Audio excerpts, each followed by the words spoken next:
Hey guys, this is Jennifer from The Shooter's Mindset. We are live with episode 371. We've got our co-host here, Greg Cannon. How's it going? Hey everyone. And our guest of the hour this week is David Lyell from MPA. He's the new DS Series product manager. How's it going, David? It's going great. How are you guys? Doing good. Hadn't seen you in a while. It's good to see you. Good to see you too. Even if it's virtually. Yeah, well, that seems to be going on frequently these days. That's right. It's the new normal. So for anybody that's unfamiliar with you, tell us a little bit about yourself and how you got into competitive shooting and then eventually ended up managing the DS series line at MPA. Yeah, so I guess my story starts in a food line grocery store when I was about 9 years old. I just remember summers I would go to the grocery store with my mom to just do, grocery shopping or whatever, and sneak over to the magazine aisle. And I was always looking at shooting magazines and gun magazines, and it's just always been something that I was interested in. And I remember picking up one magazine. I don't remember what the magazine was, but I remember seeing this guy with this pistol that it was a huge. It looked like it had a 10-inch barrel and a magazine, hanging down way below his hand and some kind of scope on top of it. And I just knew that I had to have one of those pistols when I got older. And it turned out to be a CZ Checkmate, that open gun that I saw in that magazine years ago. But then, I got interested in competitive shooting just through learning about pistols, really. Once I got old enough and had a little bit of extra income that I could spend on ammo mostly and buying pistols, I just tried out all kinds of different stuff. I just did to try different pistols, revolvers, and just all kind of different stuff. I wanted to shoot them all just to see what they were like, and just really started enjoying it and got more interested in looking to see what else there was besides just lane shooting at a static target, and got into shooting in in your area in Augusta, Georgia, and in Aiken. Actually, I started at I think my first match was at the gun rack at the indoor range that was open for a few years there in Aiken, South Carolina, and just kind of still enjoy it to this day, but fell in love with it then, and haven't stopped, haven't put down the pistol yet. That's right. So how did you come to work at MPA? Oh, so well, you guys were very significant in that happening. Phil Cashin, you guys had on from MPA, the owner of MPA, and apparently he needed some help with his double stack 1911 line that he just picked up. And you guys threw out my name, and we got together at USPSA Nationals last year, and spoke back and forth for a few months until we were able to work something out. And now I'm at MPA in Georgia, working as the product line manager for the double stack 1911 series for MasterPiece arms. That's awesome. I remember when all those talks were going back and forth, we were like, yeah, he's a great guy. He has shot the gap grind before, but he's really good with pistol, and it's like a match made in heaven. It really was. And it was perfect timing for me too. I needed a change from what I was doing. I spent the last 15 years, my whole background I started machining and metalworking stuff when I was in high school, and went to college for it a couple different times, and got more into the computer programming side of machining and that sort of thing. And I've been doing it forever, and I needed a little bit of a change from my current employer, or my previous employer then. and it was perfect timing. And very thankful you guys thought of me in that moment, and we were able to work something out. I'm very excited to be where I am now. So we first met you shooting pistol matches, and you came out and you were pretty good. You were okay, and then He like whooped our butt the first time we met him. the next month he came out and like markedly improved. And then the next month he came out and even more improved. And we were like, dang, dude. And then you brought your son and he spanked us at Steel Challenge. And I'm like, this is just not fair.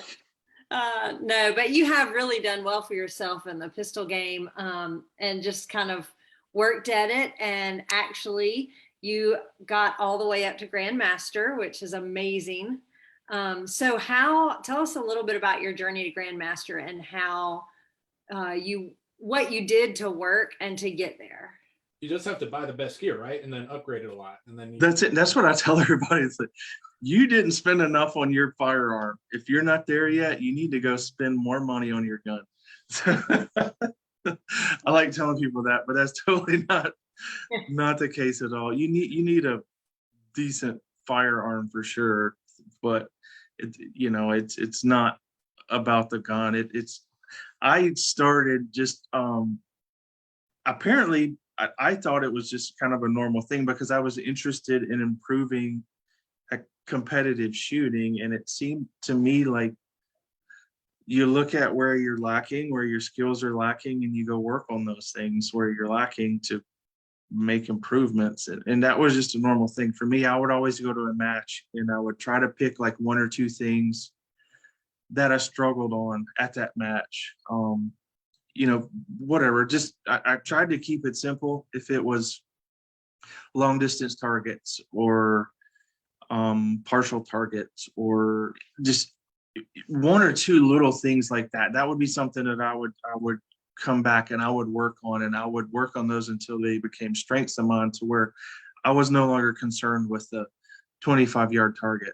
I knew I was capable of at most of everything we do in USPSA is within 25 yards. Occasionally you see some stuff further, but I knew after that I was comfortable at 25-yard targets. And then I would go to the next match and look for something else. After the match, I'd kind of reflect on how the match went, and I'd look for something else I needed to work on. If we had a strong hand or weak hand stage or something that kind of gave me trouble, I would go work on that. I remember there was a Georgia State championship, may have been, I don't know, 3, maybe 4 years ago now. They had a bunch, I called it the well-dressed match, because there were so many tuxedo targets in that match. They were on every single stage. And those are the ones where you have the black hardcover on either side of it. You have one little strip that's scoring target right down in the middle of it. That gave me so much trouble in that match. I hated those tuxedos after that match, but I came back home and I practiced on nothing but tuxedos. Now I don't even think about them anymore. It's just another target for me, and I know exactly what I need to do with it. And that's kind of how I approached all the basics. Just looking at where I was struggling and focusing on making those, weaknesses strengths until didn't have many more weaknesses. And once you learn how to shoot, basics, your fundamentals of shooting are always the same no matter what you're doing. You learn to incorporate more movement and some different stuff after the shooting becomes kind of second nature. You don't have to really think about it anymore. You can work on other stuff. And did you do a lot of dry fire or live fire or both? Both. The first couple years, especially when I picked up the open gun for the first time, it was very new to me, and ammo was cheap then. I was reloading ammo then, but I shot for 2 years. I shot 50,000 rounds a year, and it was a good bit of live fire, and I can't do it now. I don't know that many people can do it now just because of the price of ammo, but I needed it then. I don't really need it now, but I was learning. I mean, I was learning everything about shooting a pistol, but I was also learning a new platform. I was learning so much. I needed to shoot that much, and it really paid off. And I'm glad I was able to do that. But I was also dry firing every morning as well. I just that just kind of became my morning routine. I just made sure that I would, get up a little bit earlier and before work every morning. I tried to do it in the afternoons when I got home, but it was just inconsistent for me. Stuff would come up, and I just couldn't do it consistently enough in the afternoon. So I would get up at 3:30 in the morning, and it was just what my schedule was. I had to be at work it was Nope. early. I know. I'm I had to be at work at 6. Somewhere but- there is a text from Jennifer to you at like 3:30 in the morning that says, "Are you dry firing right now?" Oh, probably was. It was just my schedule and what worked out for me. When we were at Gap Grind in the big house. Oh, I remember that. I don't know what I may have been dry firing actually. I don't remember. I remember that now. I think you guys were staying on the same floor of the house, and I was all the way over on the other side. And I think you just guid woke did up walk and in on me in click, click. prone position in the middle of the living room one time. But I don't know. Wow. It makes me comfortable dry firing. I feel like I always need to dry fire. I don't know. It's good. Dry fire is good. I mean, I see your dry fire targets behind you. I think it's very valuable. I bring them with. I'm in a hotel room. I've been in a hotel room since January, since I started at MPA. But yeah, these guys come with me everywhere. I'm not sure what the cleaning ladies think when they come in here and they're silhouette targets everywhere, but Well, but do you have like ammo and guns in there for them to be like? well, I have my belt. There's no live ammo in here. And I take my guns with me though. I don't need them. Dude, they're totally talking about you. Probably. The But house they leave people are like, how about that dude in 222 down the hall? Like something's wrong with him. We think he's gonna be the Probably. next Unabomber. They leave me alone though. Yeah, I bet they do. They're all like, man, don't go in that room. That's why I was really surprised when someone came knocking on my door right before we started recording.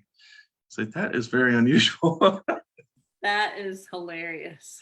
They must not know me. Yeah, if anybody knows of a house for sale near MPA that we'll wait for David. I don't know if anybody knows anything about the housing market right now, but it's really hard to buy a house. So Yes, please get in touch with me. I put a bid on a couple of houses now, and I don't have a big sack full of cash to give you. I do have a loan from the bank I can offer you. But I've lost a couple of houses to just cash offers. So if you're willing to accept money from a bank, let me know, and I'll be happy to come check it out. So you said at the time you were loading. Are you still reloading? Oh yeah, I still am. Do you have that in the hotel with you? No, I didn't bring the press with me. I've seen ammo loaded in hotel rooms before, so I just had to ask. Hold on. So, oh gosh. We've said this DS line of pistols, and we know that it's kind of new.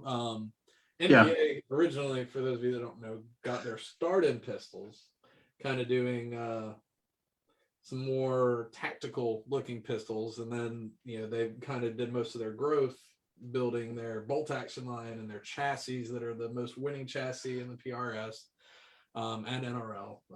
They just have an awesome group of shooters shooting for Team MPA this year. But how did this line come to be? It's just all of a sudden one day it showed up, feels like I got a pistol. Yeah, I think maybe that's how it happened. I don't know. No, I think there was an opportunity with the guys that were running CK Arms and or Freedom Gunworks at the time. They were looking to do something else, and Phil got wind of it and was able to kind of purchase the facility and equipment and kind of bring that product line into MPA. So there's no relation with CK Arms or Freedom Gunworks anymore. There seems to be that kind of idea still going around, that the guys from those older companies, but there is no relation whatsoever with anyone that was there with CK Arms or Freedom Gunworks. This is entirely different. We've moved all the manufacturing to a different facility, completely different facility. We moved from Camilla, Georgia up to Comer, Georgia. Brought me in as the product line manager. We brought in a couple other new guys working on the guns here. And I've gone through just about every single part in this double stack 1911 and made updates where necessary. And the guns leaving the shop now are entirely different guns than they were a year ago or more, before, when they were tied to the other guys. I still want one. You were so close. Have you been dry firing at your cornhole boards? I know. They had a cornhole competition, and I got drawn to go up and do it, but I'm terrible at cornhole. Terrible. My armorer that works directly beside me on the bench with me on the gunsmithing bench. I'm sorry. Let's edit that out. Jordan, he is a like semi-professional cornholer. I don't know if that's a term. I like picking on him a little bit for that, but he told me last weekend or weekend before, they had like a fundraiser at the church, and they had a cornhole tournament or something, and he went to the church and took everybody's money at the church. See, if you need to tell him, if he really wants to win money at cornhole or just win awesome things at cornhole, he needs to come to some PRS matches. Okay. We were in, what was it, Alabama? And we walk in, and Phil has this shiny new pistol sitting there, and he's like, yeah, there's going to be a cornhole tournament to take that home. We're like, and then AG Cup, of course, the $75,000 cash for winning the shooting match wasn't enough. So one night, John Kyle from Foundation and Tate Streeter from Impact got together and like, let's have a cornhole tournament, $1,000 for the winning team. Oh my gosh. There were guys getting more serious about cornhole than shooting that night. They would put the guns back in the truck and yeah, cornhole time. I don't know. They had so much fun with that, though. That was a cool. fun night. The reason why I shoot, like my hobbies involve either a trigger or an engine, because if it involves throwing, catching, or being even remotely coordinated, I'm out. So I spectated that and watched the band. But I've been throwing axes a little bit lately. Sounds dangerous. I'm intrigued. Yeah, probably. That sounds fun. I really want to learn how to do that, and I'm terrible at it. But it involves drinking also. I think that's maybe why I enjoy it so much. But drinking and throwing axes. yeah, you can't I don't drink know. with 2 guns, so No, that's kind of frowned upon. yeah, not a good idea. So yeah, I didn't win the cornhole, so I didn't get the gun, but I've always wanted a 2011 because they're just amazing guns. I love the platform. But what sets this 2011 above all the rest? So ours, I think, is going to be, I think it's going to really fill kind of a void that was left when STI kind of disappeared from the competition world, and they were somewhat of a more affordable 2011 option. They're still pricey. 2011s are pricey no matter what, just by nature and the amount of labor and parts that go with them. But it's not a full custom gun. It's not like a art project, where you're doing all this laser engraving. You're gonna be coughing up 10 grand for a pistol. you know, it's a mid-range price point, but we're still trying to provide you a really high quality firearm for a decent price, where you know, most people that are interested in 2011 firearms can get into it, you know, fairly easily. We've got a pretty cool platform right now that the DS9 Hybrid has a optic ready slide with different optic plates that are available. You can also, it has an iron sided plate also. Different height front sights are easily interchangeable, so it's really kind of a universal 9mm 2011 platform. Double stack 1911. We're not allowed to call them 2011s, but STI took that from us. But that is where the DS line comes from. Whatever, it's a double stack 1911. But that's a, you know, it's a full size 5-inch barreled gun there. All steel sliding frame. Most of them right now have aluminum grips, which is a little bit, actually a lot better than, you know, kind of our direct competition with Staccato. They're all coming with a plastic grip, And which they I just are think grippy. Um, Like, you're not going to drop that gun with. we've got 3 different grip textures now that we're working on. We've also got a Commander, which I'm kind of excited about. We're doing a couple little modifications to the Commander grip since I got there, to allow for a flush fit magazine, to make it a lot more easily concealable, like a carry gun, and a little bit of a less aggressive textured grip there, so you can carry it and it doesn't tear your skin up while you're carrying it. But Travis Tomasi just got a recently updated 40 caliber, you know, full USPSA limited gun, his signature series. We made a lot of updates to that over the last couple months, and he seemed to be really excited about that when he got it. He kept texting me while he was practicing, and I was actually practicing at the same time. He was interrupting my practice with his text and all his emojis and thumbs up and smiley faces and all that he was sending me. I was glad to hear that he was enjoying the gun though. So I'm working on building him another one now, so we have a backup. He's excited to shoot the 40, and we're gonna have the 40 caliber Travis Tomasi signature edition available very soon. And we're working on a couple other guns as well, a couple other models. That's cool. Yeah, Got a lot. We got a lot going on. yeah. Did the 40 caliber start before you or when you were there? Because that's one of the first things I looked. I'm like, these. There's nothing major. There's no major power factor.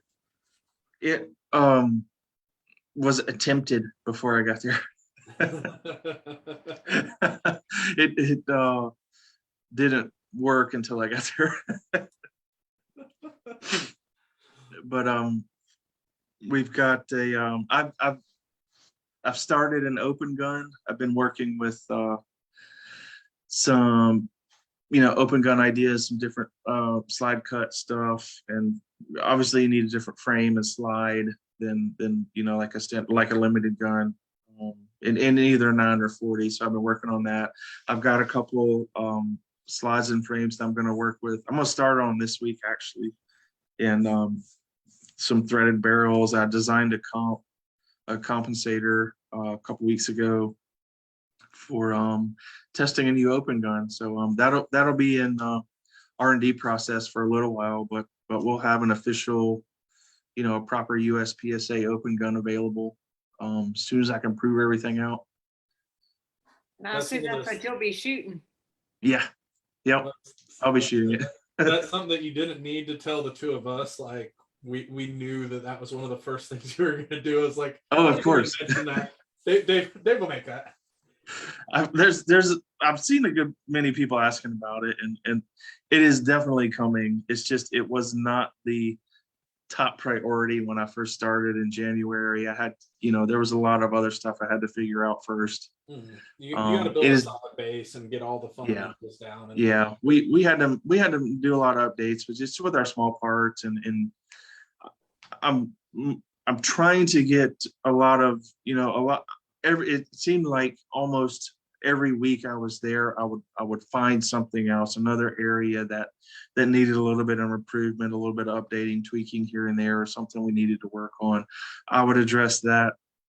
We'd get that straightened out. And then the next week I'd find something else. And I wasn't really looking for anything, but it was just, I was hoping that we could just start building guns, but it just didn't work that way. We just had a lot of stuff to go through with the move and being in a new facility and bringing in equipment and everything, and trying to get all that stuff straightened out. And we're pretty well there now. We just brought in a new machine to make some more parts for the DS line, so we're going to get that up and running soon, and we'll start pumping out some more guns. Very cool. So we're about at the midpoint of the show. Remember, if you're watching us live on Facebook, ask any questions you have in the comment section of the video. We'll ask them Dave live on air. Other ways to catch us, you can always check back to the TSM Facebook page. The video will stay up here forever. So if you're getting tired or you get distracted or whatever, you come back, catch us again tomorrow. We will be live on all podcast platforms. Normally I do it after work tomorrow, but we are heading to Missouri tomorrow at 7 a.m. for the Vortex Team Sniper Challenge. So on that note, make sure to stay tuned to all of the to the TSM Facebook throughout the weekend for awesome videos and lives and stuff like that we do from there.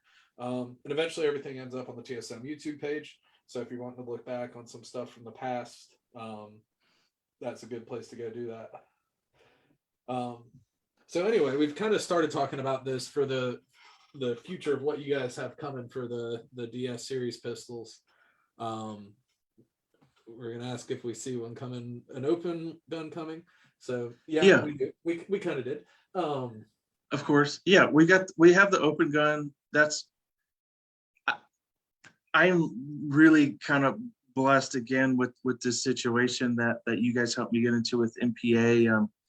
I have so much support from Phil, the owner, and just from the guys there, the machinists and the other guys helping me. I'm able to have a lot of stuff going on at one time, which I'm not accustomed to. I'm used to having to do everything myself.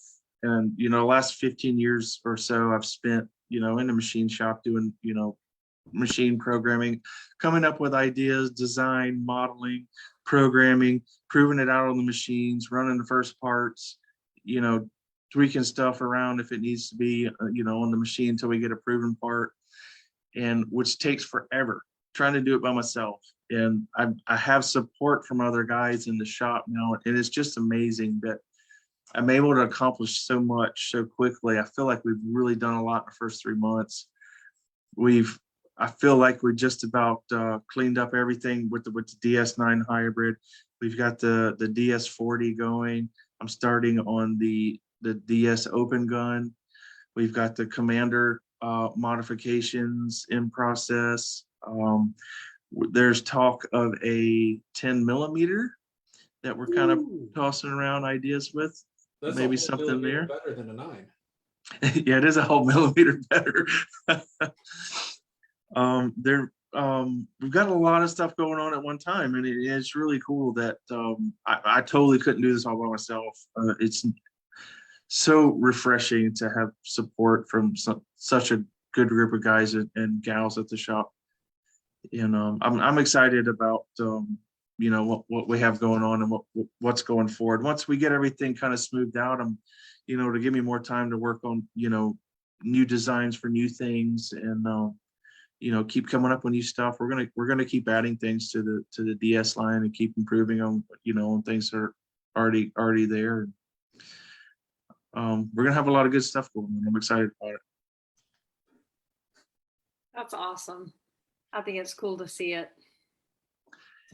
So you're obviously a good pistol shooter. I mean, you're a grandmaster, so everybody knows you're good at pistol, but you've also dabbled a little bit in long range. I mean, we had a good time. You were my partner at the Gap Grind 2 years ago.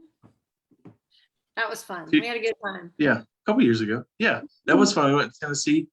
Mhm. I really enjoyed that a lot. That was great. That is my favorite match ever. It was fun. We had a good I time. Go I ahead. like the PRS style shooting. I do enjoy it. I get to look at our awesome chassis, the awesome MPA chassis every time I go back to take to shipping to get a gun ready to go, a pistol ready to go. There's a big rack of rifles, just like the length of the wall. There's rifles stacked up in there. I just want to pick every one of them up. But His new Matrix is sweet, isn't it? yeah, they're it's really cool. I get to see all the new stuff that's getting designed for it too. We got a new 3D insider knowledge. We got a new 3D printer in this week actually, and there's some really. I don't know that much about 3D printing, but the parts coming off this machine look really clean and smooth. I don't know, a lot better than any 3D printing that I've been familiar with before. But so I'm sure there'll be some new stuff coming up for the Matrix chassis and the bolt gun stuff. 3D printing is awesome. You know how like you're like, oh yeah, this is great. I have a whole team to do this, and I draw it up in CAD and send it off to them. You just hit Control P, and it starts doing its thing. It starts doing it. I don't know much about it, but it looks cool. But I'd like to do some precision rifle stuff. I would. I want to keep going with the pistols. I feel like I need to focus on that because of I feel like I'm in a unique situation to where I'm working on these guns. I'm designing some of this stuff, and I'm able to go test the immediate product and give myself feedback on what I'm doing in the shop. And I'm really able to see some things. That we have a test booth, where we test fire every gun before they leave the shop, but I'm shooting it like 3 yards into a bullet catcher. So it's there's some stuff I just can't really see there until I take the gun out of the field and actually run it through a stage and see how it performs. And I've been able to do that. I've been shooting our DS9 hybrid with a red dot on there for the last month or so, and it's been great for me. I've enjoyed shooting it, but it's been great feedback. I'm able to bring that back to the shop and to our guns and make any tweaks or adjustments that where I'm learning and out in the field shooting the gun and bringing it back. And I think it's pretty unique. I don't know that many people are doing that. I'm sure there are, but it's really helped me to be able to take these out, shoot the guns at a high level, and then bring them back to the shop and see where the improvements need to go. I think that's great. I mean, if it can cycle as fast as you can pull the trigger, it's going to be good. So, if no one's ever seen David shoot, that's a feat for the gun to be able to cycle and keep up with him. Well, thank you. It has to cycle quickly. Pretty quick. I was running my NRL 22 match on the other side of the berms, and there was a couple of times I've looked over. Who was there? Mike Bell and Pets were over there. Who knew who you were? I was like, bet you Dave just shot. You just heard a cadence twice as fast as everybody else that's ran before. Open gun runs pretty quick, but it took me the DS9 the hybrid's not a comp gun, so I have to run it a little bit slower, but I still try. I don't know.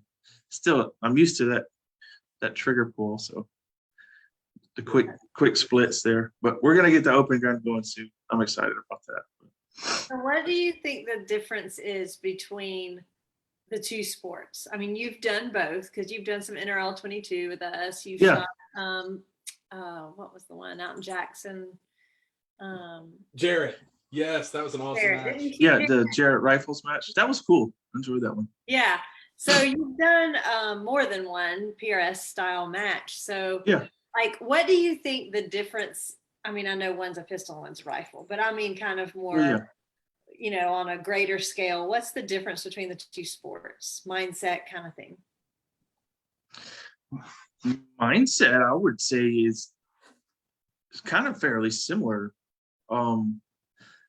There's a lot more movement in the pistol sports, but as far as mindset goes, I mean, even in the movement, you're not running from location to location with a PRS rifle in your hand like you would be a pistol, but you still have to be very efficient and clean with your movement and getting in and out of positions with a rifle, and getting established behind the stock quickly and behind your glass quickly, and that comes with your reps in the dry fire. And the mindset, I think, is pretty similar.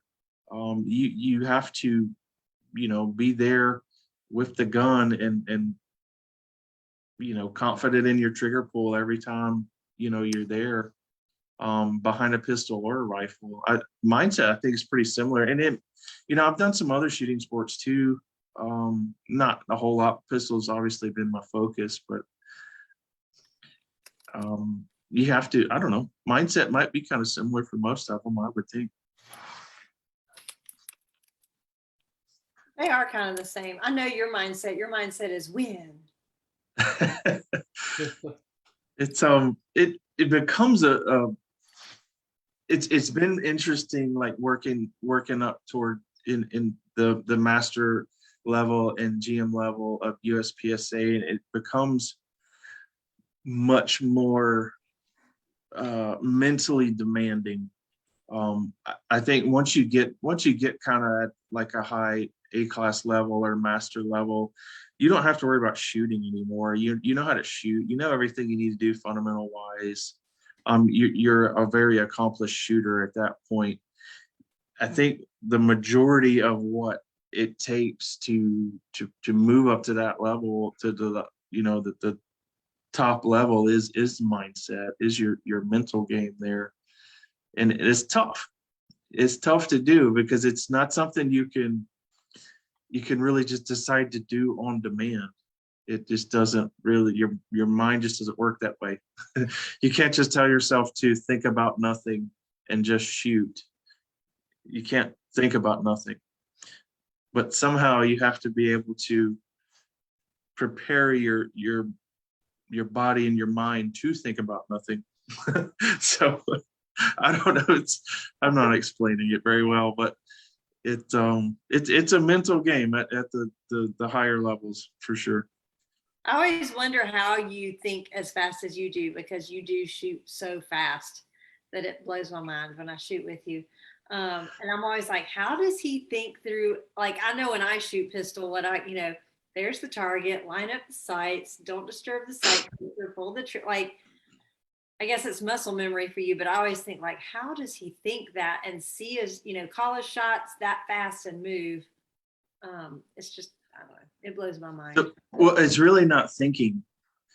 It's visual. It's all visual input.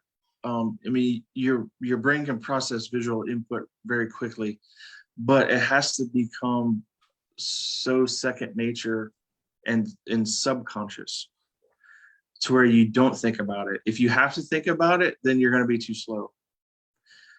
So you have to have the reps in there and the confidence to watch your sights, be able to call your shots and know where your shots are going, and know if you need a makeup shot here or there, wherever, know what your gun is doing subconsciously. You can't think about it. I cannot think. So that's the challenge. That's the game at the high level there. It's you do the thing without thinking about it. See, for me, I got to kind of pre-program myself before when I'm shooting USPSA. And this is totally not the right way to do it. If you want to shoot as good as David, just don't listen to what I'm about to say. But I kind of do it kind of like if you go back to like ballet class, 1 and 2 and 3, and it's literally 1, 2, 3, 4, 5, 6, reload or whatever. but I'm not as fast at the corrections. I may shoot through an entire target array and be moving on to the next one and be like, oh, I mic'd one of those, back over here for 2 more. Only needed 1 more, but okay. How many rounds were left in my mag? Might as well reload now just in case. See, you're thinking about it. I'm thinking. You're thinking about it, so you're too slow. if I get all hits, or if I'm shooting steel, it goes without thinking. Because when I'm shooting steel, it's 1 ping, 2 ping, 3 ping, and if I hear 1 no ping, then it's pull the trigger again. And that just happens. Like I'm better at shooting steel, besides for the fact that I miss them a lot. But mentally, I'm better at shooting steel. Steel's a lot of fun. You get some sort of feedback from steel, whether it falls or some audible feedback. It's a lot more fun than just shooting a hole in a piece of paper. That is honestly one of the things that got me addicted to competitive shooting, is it goes ting when you shoot it. Yeah, that's pretty cool. The first time I shot steel, I was like, this is so much better than those paper targets. Yeah, I like it. I like both of them. I'll shoot whatever. I like pulling the trigger. David's like, I'll do it all. It doesn't matter. Let's see. So here's the plan. I got a plan for you. So what you do, I know Phil's watching. You get your boss man, and you guys sign up for a Vortex Team Sniper Challenge match. Okay. And then this way, you guys can do some cross-pollinating, work together as a team to engage pistol and rifle targets. And, you borrow one of those real nice, competition rifles and one of the sweet new Matrix Pro chassis. Yeah. And then, you're like, here's the new and improved DS series. And you guys go out there and, it could be a product development weekend. I like it. Phil could show me how to shoot a rifle, and I could show him how to shoot a pistol. There we go. It'd be great. That could actually be very entertaining. I honestly, we're going to be there filming, and we might just follow the 2 of you around the whole time. Well, so you guys get. I'd like to get packed. We're leaving at 7 a.m. Okay. I'm already packed actually because I live in a hotel room. So I'll see you there. Cool. Hopefully we meet on the highway on the way there. All right. So I'll meet you on the highway. Here's our question number 9. I like this one. What makes you the best road trip caravan partner ever? I will not let a caravan partner go thirsty along the drive.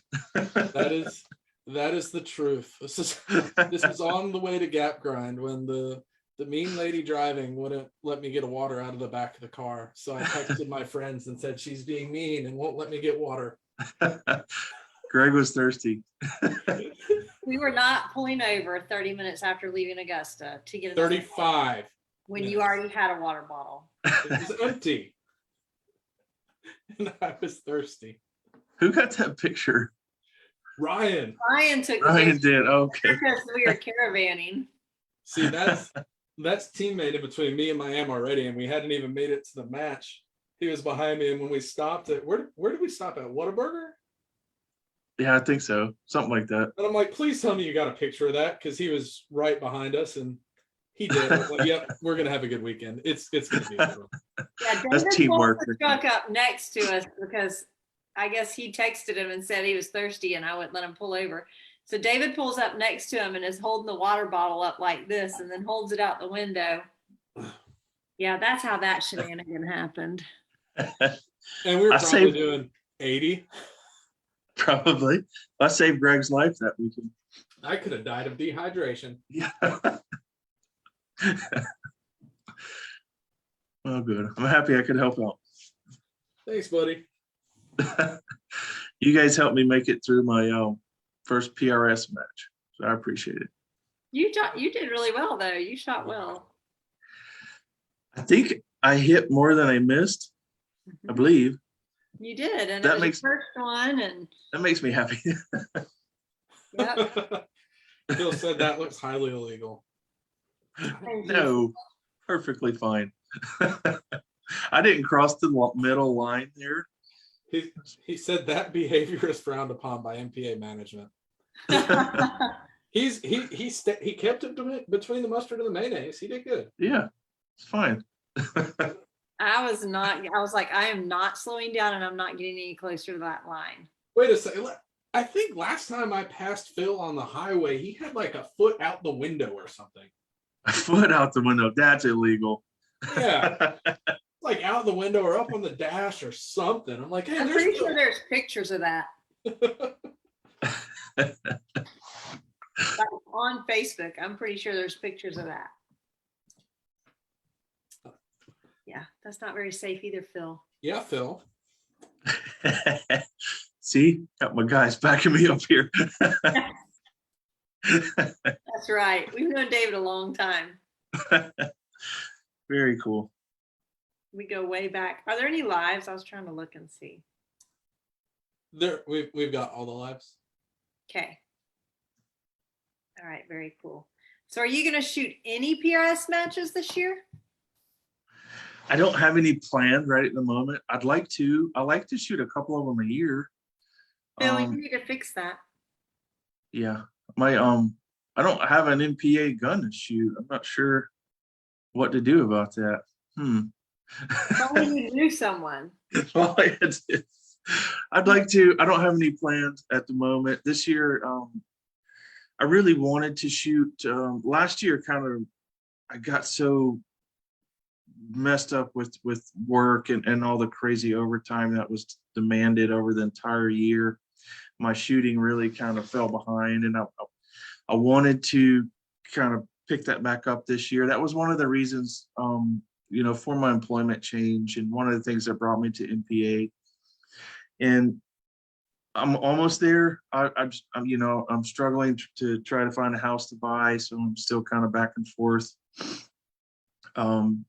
Things are still a little bit hectic right now, but I can kind of see the light at the end of the tunnel. So I'm hoping that toward the end of the year here, maybe toward the fall, I can start getting a little more serious with my shooting, and things kind of calm down, and I can get some sort of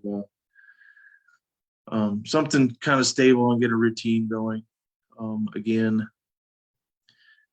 I want to shoot everything. So PRS and USPSA, and we're working on, I'm actually going to look into I think we have a gun. I think there were some rule changes with IDPA recently. I'm not super familiar with the rule set there, but I think there were some rule changes that made one of our guns fit into one of their division categories, or very near, as far as like a weight limit and size goes. I'm going to double check it on that tomorrow, actually, and maybe even dabble in a little bit of IDPA if we have a gun that's fits into one of those categories there.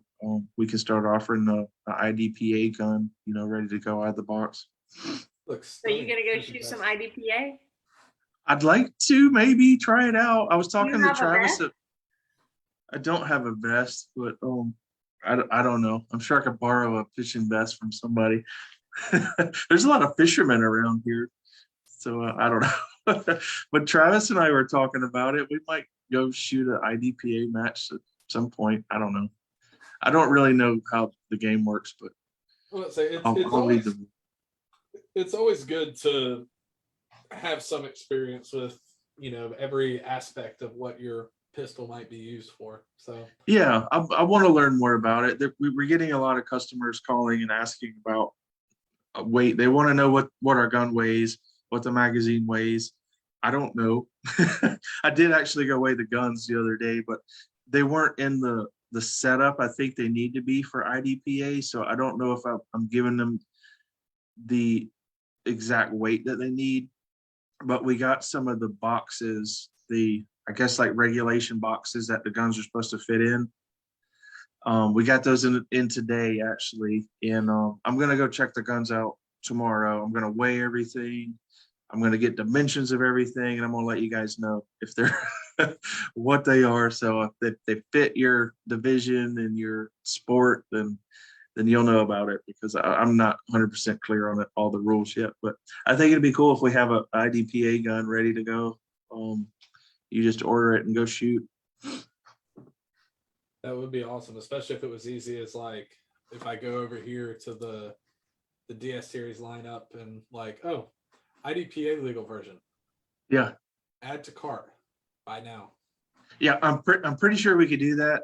I think we're really close already. I just need to, fine tune a couple little things as far as the weight goes. I think there may be a magwell change or just something very minor little things that we need to just solidify and make sure we're within the rule set there. But we should have something coming up very soon.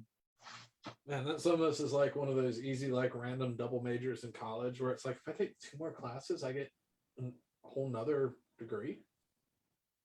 Yeah, you just buy this one, and you we'll have a IDPA gun and a USPSA gun. That'll be sweet. Yeah, that would be cool. You'll have to dabble in both then. You have to I'd like to test try it. Yeah, definitely. I'd like to try it. Travis has actually been researching the rules a lot more.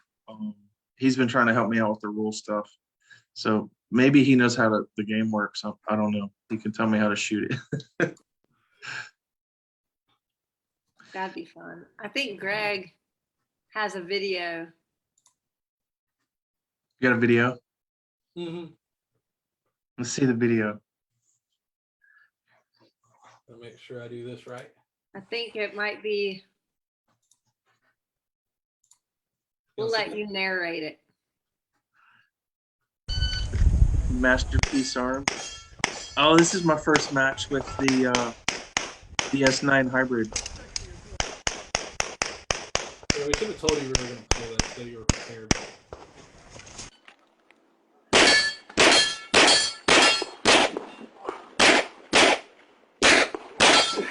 That one, I haven't for that one. I had to re-zero my belt.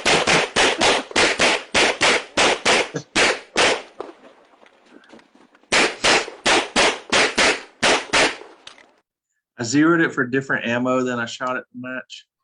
I know it's an excuse, but it was awesome. Excuse me. Pro shooters, pro shooters. Sexy target.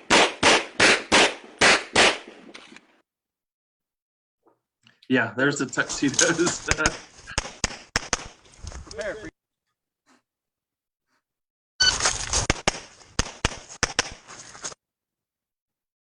So see, he's fast.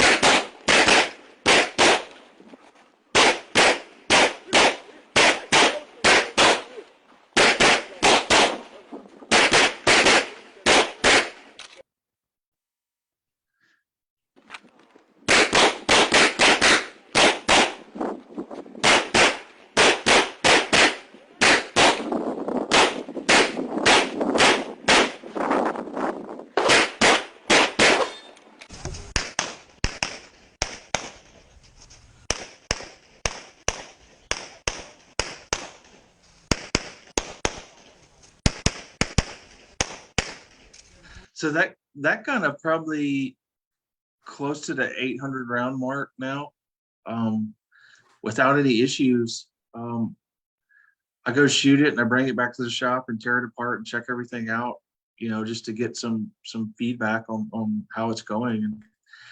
No issues with it yet.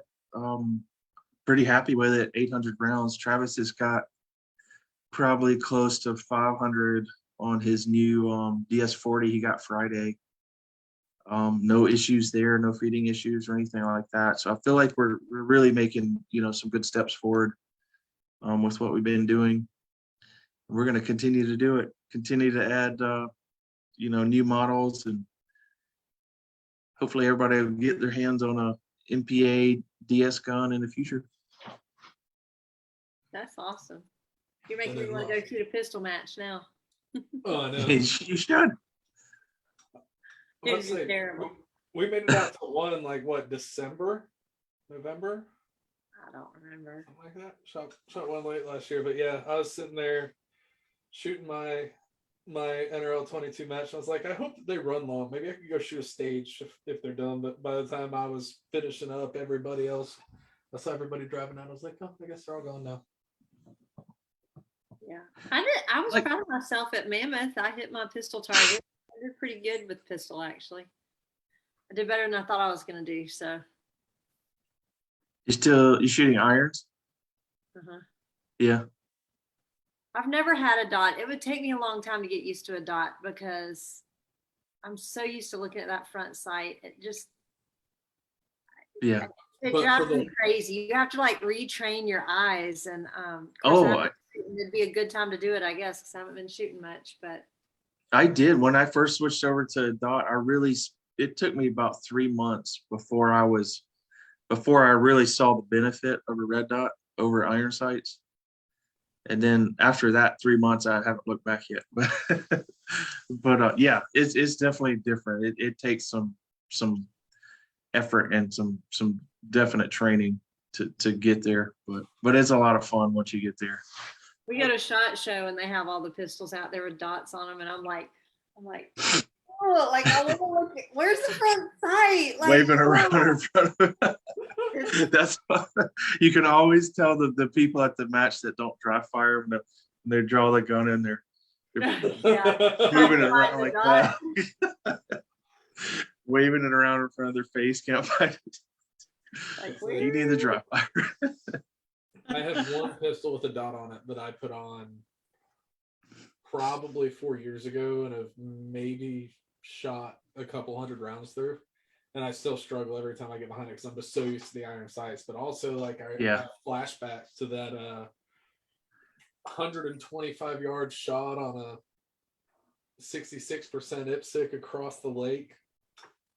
People are like, what was your holdover? It was like my front dot covered the entire shore of the lake. I don't know. Oh, I think you text me after that match or something. I remember we went to practice one time and you had that big flared out fiber on your front sight where you couldn't even see anything but a like giant fiber on the front.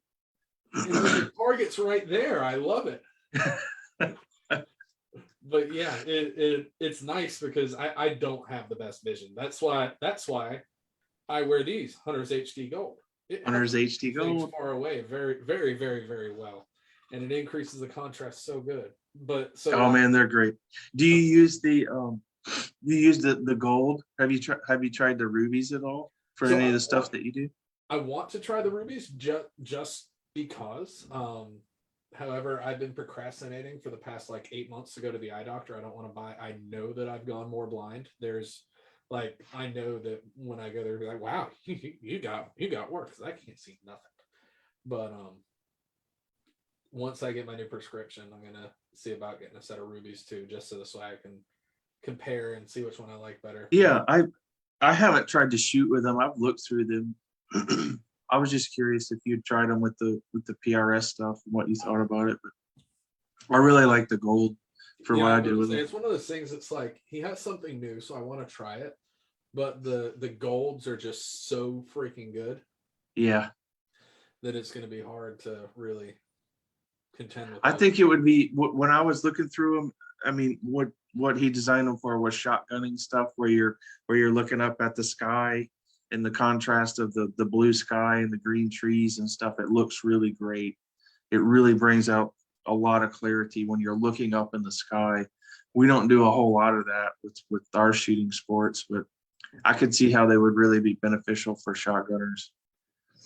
Yeah, and it just I just want to learn more, and I want to see I want to experience it, so I might pick up. They're pretty cool. They Rob definitely bring out some different contrast. Rob wants to know which red dot you're running. I run the Seymour RTS2 10 MOA. A lot of people think the 10 MOA, when I say that, they get 10, that's so huge. I don't think so. I don't run it. No, I mean, we're shooting. I practice a lot on 50-yard. I've got the range where I go practice Savannah River Rifle and Pistol Club. They keep steel set up out there at 50 yards. I practice on that a lot. It's a 6-inch square plate at 50 yards. I can draw and hit that with the 10 MOA dot without any trouble. that is the most demanding shot that I will ever need to do, you know, with that pistol and what I do with it. And I don't run it at full intensity unless I'm in, you know, like almost looking directly at the sun, maybe at a, you know, the first stage of a, you know, an early match one morning or something. If it's just the sun's coming over the berm and I'm aiming my gun directly at it, I might turn it up to full intensity. But other than that, you know, I'm off a couple levels from the max intensity, and it leaves me a, you know, a really nice clean round dot. And I've really enjoyed that bigger dot. And it's still smaller than my fiber. Probably is still. Do you still have that same fiber in there? Probably with how much I've shot since then, it's probably the same fiber in there. I hear that Seymour has got a new micro red dot releasing soon. I don't know much about it. I'm excited about it. I think it's got a little bit bigger window. So I'm looking forward to that one. I'm gonna be trying that as soon as it's released. I bought a gun that I want to put a dot on. I just gotta get the sight milled. I bought the gun by accident. I was at a gun show looking for, I forgot what I was looking for, but I was looking for something long range related. I was like, maybe I could find this. And I always like to go to gun shows. Just, you know, there's always the entertainment factor, and you know, you could kind of play the gun show bingo game. You know, find the 900 confirmed killed sniper, find the Nazi guy, find the guy selling hair ties, whatever. The hair tie guy. I accidentally bought a Glock 24, the super long slide 40. Oh, okay. I didn't even know what that one was. Long slide 40. Okay. Yeah, you know, it's like the 17L, but it's a 40 cal, because I paid like $320 for it. Okay. I was hoping you didn't pay much for it. Yeah, no, I could have literally went home and doubled my money, but it's been sitting in the safe and eventually I'm gonna mill the slide for that, just because I'm too poor to buy a fancy DS series, and I shoot pistols like not a whole lot, but I want to play with that. And You got a 10-inch long Glock. You need to shoot that. it's only 6. But well, Are that'd there be any cool. more lives? No, we're good on lives. So what are your big goals for this year, David, now that you've made Grandmaster? Yeah. What next? So that was that I just made that a goal of mine, like the end of last year. It was always something that I wanted to do, but it was never really a goal. I was really more focused about kind of match performance, and people kept giving me a hard time because I was beating them. They were already you know, classified GM and open, and I was beating them classified as an M. So I was like, okay, You're fine. sandbagging. Like, I wasn't, not on purpose. It was just not a goal I had. I was shooting a match. I was, you know, trying to do well at this match. You know, I didn't really care about the classification. So I made it a goal of mine, and I did it in like I want to say January, or December. Like I expected to have to put a little bit more time into it, but so maybe I should have set my goals a little higher. But I don't know. I'd like to find a house. That's a big goal of mine right now. That's your goal. You just want a place to live. I mean, I would like a place to live. But that'll happen. I mean, you know, that'll come. But I'd really like to get us a MPA open gun and get some time behind it and start really competing with it, and see how far I can go with that, and you know, see what I can learn from it, and push some more with that gun, and maybe bring some more innovation to an open gun, and make some changes along the way. Get things stable to where I can start actually, you know, shooting more and being more consistent with it. The last couple of years have been tough. I know it's been tough for everybody. Ammo wise, it's been hard to come by. And just me in particular, my work schedule has been crazy. I know a lot of other people have had, tough things going on, but hoping to get some stability and get some normal again. That's a good goal. Stability is always a good goal. Get Yeah, back to well, normalcy would be good. We'll see. I made a lot of changes this year. I quit a job that I've been at for the last probably close to 15 years. I moved to a different state, in a part of the state that I've never even been to before. I went to work for a company that I've never even stepped foot in the shop before.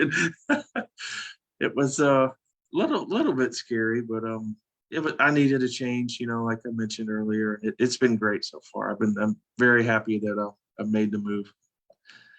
Very much looking forward to what the rest of the year brings. Greg, you got a live that popped in? Yep. Brian wants to know, what are your thoughts on the differences in between the DS40 and the DS9? DS9 versus DS40. Well, they're kind of built for different divisions. They're very similar. They're both 5-inch guns. Full size, double stack 1911s. The DS40 right now is mostly just tailored for the USPSA limited division. The DS9 is being the hybrid version. You have the option of running a red dot on the back of it. Like in the video that Greg showed, I was running the red dot mounted to the back of it. You can run irons on it. It comes with an iron plate as a standard, but you can request an optic plate if you wanted one. We have plates for majority of the popular optics out there. They're very similar. Other than that, the caliber is different. The DS40, most of them are just set up iron sights only. They don't have the hybrid option. We may have some of the hybrids in the future. DS9s are majority all hybrid options there, so that's kind of the differences. Just kind of depends on what you want to do with it. The 9 would be more associated for like three gun shooting. That's kind of a popular open division gun. And 3-gun is a slide mounted optic. Long range I sniper think matches. Yep, stuff like that. Stuff where you still need a good Kydex holster with good retention. I think we're going to be able to get one that's IDPA legal in 9mm. I'm going to find out this week. I'm going to confirm all that stuff this week, like I said earlier. So just kind of depends on what you're looking to do with the gun. They're both very similar. Main thing is the caliber is the difference there. That's awesome. Thanks, Brian, for your question. Any more lives? We are good on lives. All right. I think we can wrap it up down to shout outs. We start with you usually, Greg. Go ahead. Yeah, we have GSL suppressors, my favorite little pew husher. Shooters and sharpshooters of Augusta. Probably all 3 of our favorite local ranges. Oh, but you're moving, so they're not your local ranges. Yes. Sorry. Still his local range at the moment. And in his heart. Yes, always. In his heart. Always my local range. PDC Custom. Most beautiful rifle chassis known to man. This is my super awesome one of my 1022 back there. Just got that from A&J Sporting Goods and Craig at PDC, so that's going to be a fun little build I've started on back there. Shooters World Powder, available locally at Shooters of Augusta. Dave, do you shoot any of that stuff? Yeah, I shoot the major pistol. Nice. I shoot a bunch of precision rifles, some long rifle, and some 4350. I've used the precision rifle also in the 6.5 Creedmoor. Yeah, Good success with it too. I like it. Yeah, that's what I used it for, as well as when I was shooting the 6.5. It worked awesome. Where is that? Oh, Hunter's HD Gold. We already talked about them. I'm super blind and they make me less blind. Fix It Sticks, because I don't work in like a shop like David where I just have like every gunsmith tool known to man. I have this cute little pouch that I can carry anywhere and has almost as many tools as Dave has access to, almost. And Vortec, because as I found out for 2 weekends in a row, you're supposed to clean those things every once in a while. When they get super nasty, they don't work as good. Very good. David, you got any shout outs? Yeah, just like Greg said, Sharpshooters of Augusta, Shooters of Augusta, always great to, when I'm back in Augusta, I try to swing by there. And if you need anything gun wise, go check them out. There's an outdoor range, indoor range, all kind of gun accessories, anything you need. They sell powder, reloading supplies. The Blue Bullets have always been a sponsor of mine and helped me out. I run those through my open guns. A lot of people ask me about that. They run just fine. I use their 125 grain truncated cone.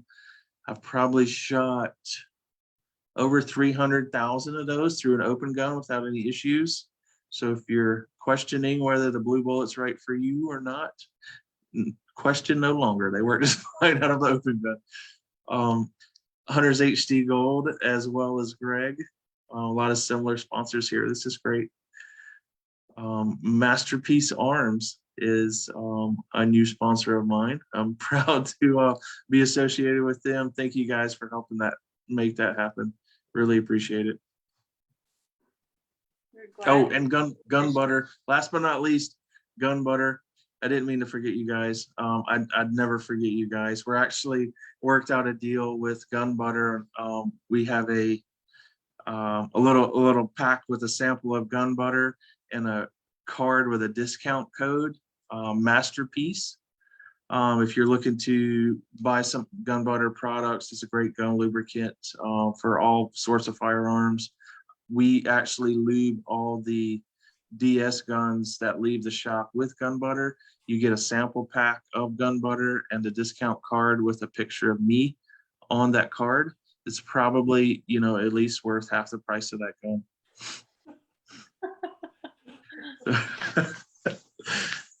I was say, is it a Target? If you wanted to. No, I would never do that. So mean to us. You're my friend, David. I would do that. That would be really weird. Well, no, but I think it's pretty cool. We were able to work out a little deal with gun butter. So everybody that buys a gun from MasterPiece or the DS gun gets a little sample of gun butter and a discount code MasterPiece on gun butter for 20% off, I think. that's very, very cool.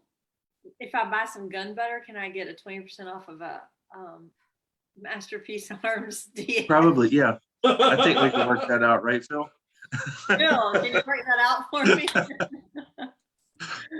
Help a sister out. I think it's reciprocal. Yeah, I think it works. Double stack 20 or 1911s. Yeah. All right. And for me, for shout outs, I just want to shout you out for coming on the show and thank you for coming and spending 2 hours of your Tuesday night with us. I know you're very, very busy. Lots of things to go do in that hotel room. Yeah. I know that there's Dry fire. yeah. Yes. There's probably people waiting to talk to you outside, that are going There on. apparently was earlier. Yeah. I don't know. They'll have to come back later. Busy. That's right. Be like, excuse me, I'm on TV right now. Doing a TV interview. No, anyway, but thank you so much for coming on. It's always good to see you, and Yes. enjoyed shooting with you, and hopefully get to see you at some matches this year. Definitely will. Enjoyed being on the show. Thank you guys very much for having me. Yep, it was a good time. And so that will be a wrap for episode 371. We'll see y'all next week.